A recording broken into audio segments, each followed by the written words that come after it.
Binababahala ng isang dating opisyal ng PNP ang tila bagong chain of command ngayon sa Philippine National Police. Kaugnay ito sa nangyaring pag-amin ni Justice Secretary Jesus Boying Remulla sa pagdinig ng Senado sa nakita niyang irregularidad sa pag-aresto kay dating Pangulong Rodrigo Duterte.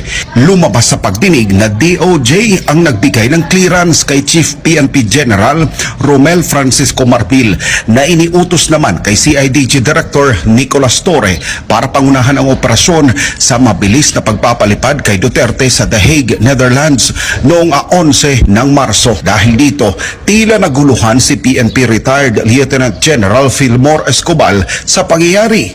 Sa kanyang opisyal na social media post, tinatanong nito ang PNP kung may chain of command pa ba ang pulisya base sa mga pahayag na Remulla sa nagdaang hearing sa Senado.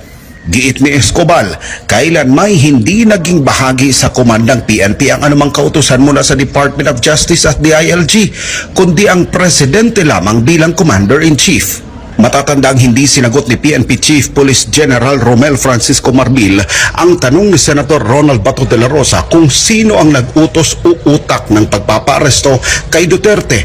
Una nang inamin ni Police Major General Nicolas Torre na sumunod lang siya sa utos ni Marbil para arestuhin ang dating Pangulo. At nang si Marbil naman ang tinanong, agad nitong ginamit ang kanyang executive privilege para huwag sagutin ang katanungan kung sino naman ang nag-utos sa kanya para gawin ang agarang pagpapaalis ng Pilipinas kay dating Pangulong Duterte. Kapansin-pansin ang pananahimik ni Marbil na agad sinalo ni Remulla. Sinabi niyang siya ang may clearance sa operasyon laban kay Duterte.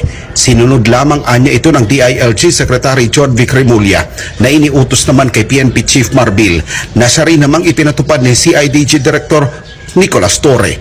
Gayunpaman, hindi inamin na Remulla kung saan at kanino galing ang order o kautosang kanyang ipinatupad para dakpin, pilit na pasakayin sa eroplano at palabasin ng Pilipinas. Tanong naman ngayon ni General Escobar, sino ang nagbigay ng utos para arestuhin si Pangulong Duterte?